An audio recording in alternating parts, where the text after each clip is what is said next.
Պապ թագավորի սպանությունը։ Պապ թագավորի վարած անկախ եւ ինքնիշխան քաղաքականությունը շուտով նրան դարձրեց անցանկալի ոչ միայն Սասանյան Պարսկաստանի, այլև Հռոմեական կայսրության համար։ Հայոց արքան բացահայտորեն ձգտում էր ազատվել արտաքին հովանավորությունից եւ մեծ հայքը դարձնել իրական ինքնուրույն պետություն։ Հայաստանում տեղակայված հռոմեական կայազորի հրամանատար Տերենտիոսը դարձավ Փապի դեմ կազմակերպված դավադրությունների գլխավոր շարժիչներից մեկը։ Նրան աջակցում էր Հայաստանում գործող հունասեր կուսակցությունը։ Հռոմեական կայսր Վաղեսը, փորձելով ազատվել անհնազանդ դաշնակցից, բանակցությունների պատրվակով հրավիրեց Փապ թագավորին Թարսոն քաղաք։ Երբ հռոմեական կողմը փորձեց նրան կալանավորել,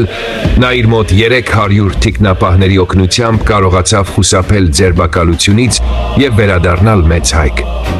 Վերադարձից հետո Հայաստանում հռոմեական զորքերի հրամանատարությունը փոխվեց։ 4-րդ դարի 74-րդ տարում Տրայանոսը Փապ թագավորին հրավիրեց խնջույքի։ Ամեն ինչ կազմակերպված էր խաղաղության եւ բարեկամության արտաքին նշաններով։ Հենց խնջույքի ժամանակ հռոմեական զինվորների կողմից Փապ թագավորը դավադրաբար սպանվեց։ Հռոմը վերացրեց այն հայոց արքային, որը հրաժարվում էր ենթարկվել եւ ձգտում էր վերականգնել մեծ հայքի իրական անկախությունը։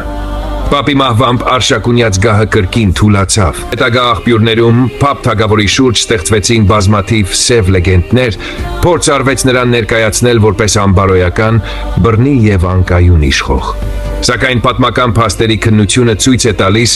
որ այդ պատմությունները մեծ մասամբ ծնվեցին նրա սպանությունից հետո եւ ծառայեցին մեկ նպատակին՝ արդարացնել արքայի վերացումը եւ լռեցնել նրա անկախ պետական մտածողությունը։